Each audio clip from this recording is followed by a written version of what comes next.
This is Haley Solomon with the North Carolina Housing Coalition. Thank you for joining us this morning for our housing call. And without further ado, I will turn it over to our Executive Director, Samuel Gunter. Thank you very much, Haley. Good morning, everyone, and definitely feels like fall is here. You've got me today as Stephanie and Anna are. It's a busy week for us here at the Coalition.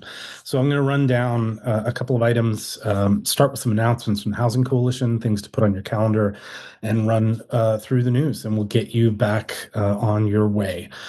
So a couple of things at the top. If you have not already, I would invite you to register. We are doing a housing policy update webinar on September 16th at 1:45. Our policy team here at the Housing Coalition, as well as some folks federally from NLIHC, are going to be talking about the policy landscape, how it has changed dramatically this year.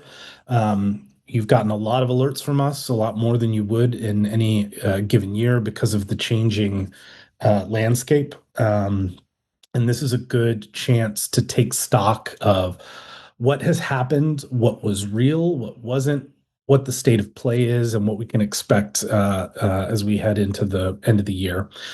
So again, I would invite you to sign up for that. The link is in the call notes. You can also find it on our website. So we're going to talk federally right now. The big news is that we have a continuing resolution that is coming to a close.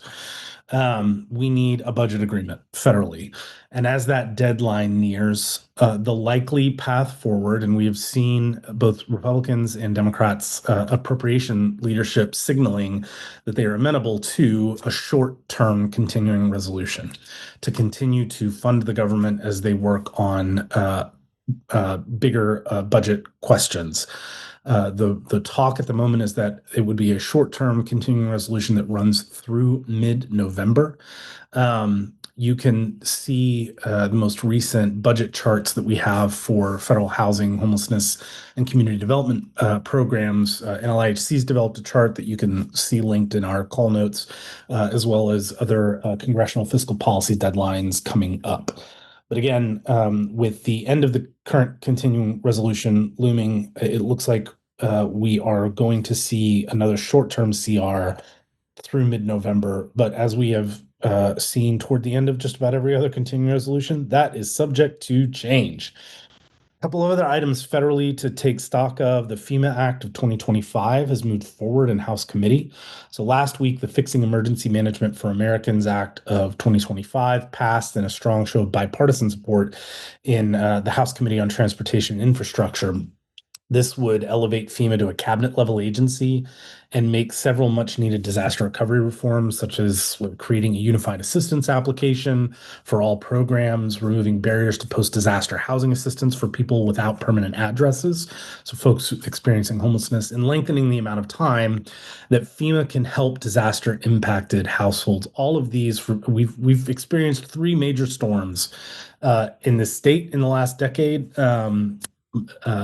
And I think these issues have come up in each one of them, particularly this unified assistance application, as well as the length of time that FEMA can bring resources to bear for folks impacted by disaster.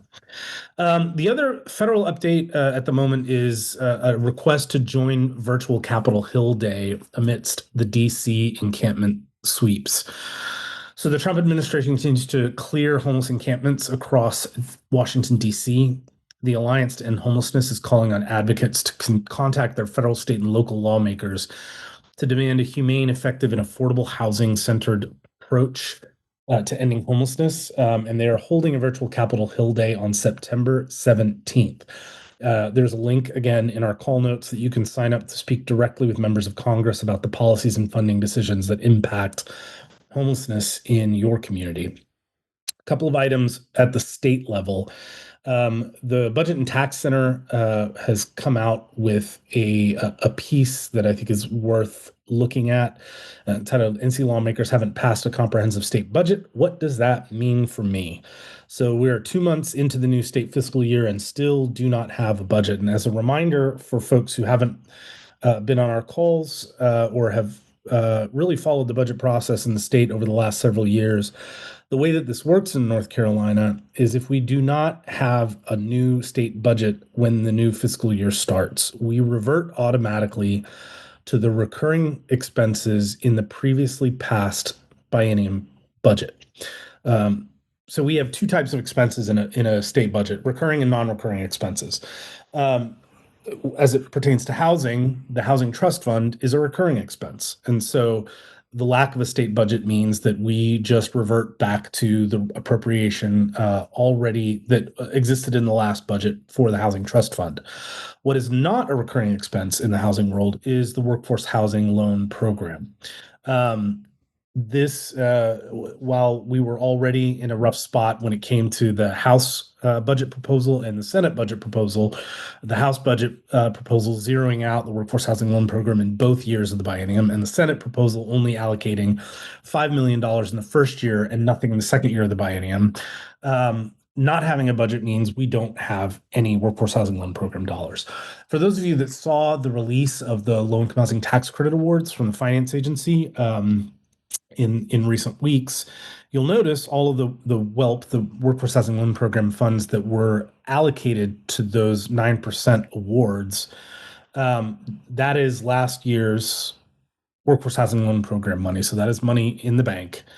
But you will also see what a gap would look like if we do not have that appropriation and ability to develop affordable rental units for folks across North Carolina. So on that front, we're doing quite a bit of work, advocacy work on the workforce housing loan program in particular, as we are unlikely to see a comprehensive budget soon, but potentially could see smaller spending packages passed. You'll also see that there was an opinion piece that came out in the Wilson Times recently by Democratic Representative Dante Pittman explaining the importance of the workforce housing loan program, which has been a vital tool in closing financing gaps, particularly in rural North Carolina. So that's worth checking out. And again, you can see that linked in our call notes. A couple of other items that you may want to check out. There are pieces from around the state around Helene Home Building Program, beginning to finish its first Western North Carolina home repairs as applications are surging. And as a reminder, in the aftermath of Helene, there were more than 71,000 homes that were impacted by the storm. It is going to be a gargantuan effort that will be years in the undertaking.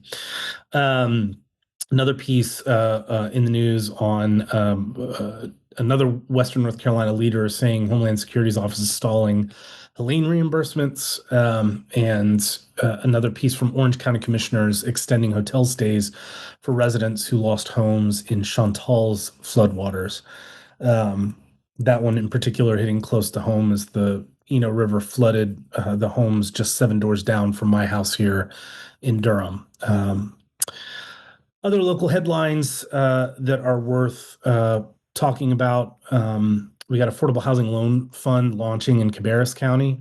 A piece from the city of Charlotte on transforming former college dorms into transitional housing.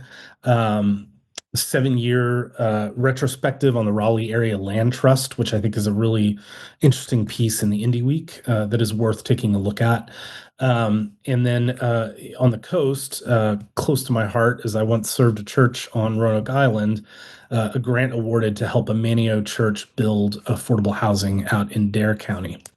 A couple of other items, reports that are worth taking a look at. The National Housing Conference has released a report showing middle-class Americans priced out. New National Housing Conference report finds homeownership and affordable rent out of reach in most U.S. metro areas. That's a good one if you are looking for up-to-date data on housing need around the country and in your area. A couple of items that it highlights that since 2019, nearly 1/3 of 390 metropolitan areas now require double the salary once needed to afford a home, and close to half, or 45% of metropolitan statistical areas require 6-figure incomes to purchase a typically priced home. And the squeeze is not limited to home buyers. Over the same period in the report, 47% of tract occupations cannot afford a two-bedroom apartment, with 32 metropolitan statistical areas requiring a salary exceeding $75,000 in order to afford a two-bedroom apartment. The report also shows a sharp drop in the share of sampled occupations able to achieve homeownership. In 2019, 37% of tract occupations could afford to buy a home with a 10% down payment.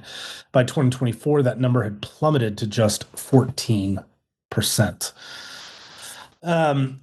Just a couple of events, conferences, and things to keep in mind. The big one, obviously, I mentioned at the top of this call, is that our housing policy update webinar is scheduled for September 16th at 1:45 p.m. Again, the link will be in the call notes, so you can register there.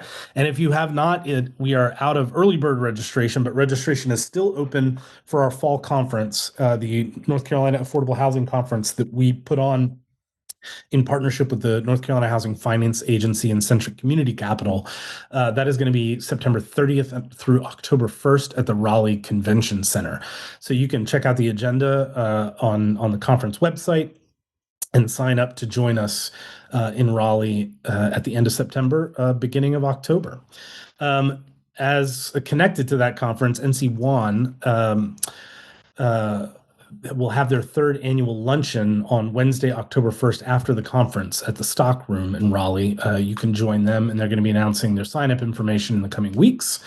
And the other piece that I want to leave you with is the American Planning Association's North Carolina chapter is having their fall conference October 15th through 17th in Charlotte. Registration hotels for that conference are open, and the link is in the call notes. That is going to be it. Again, want to remind you to sign up for our policy webinar.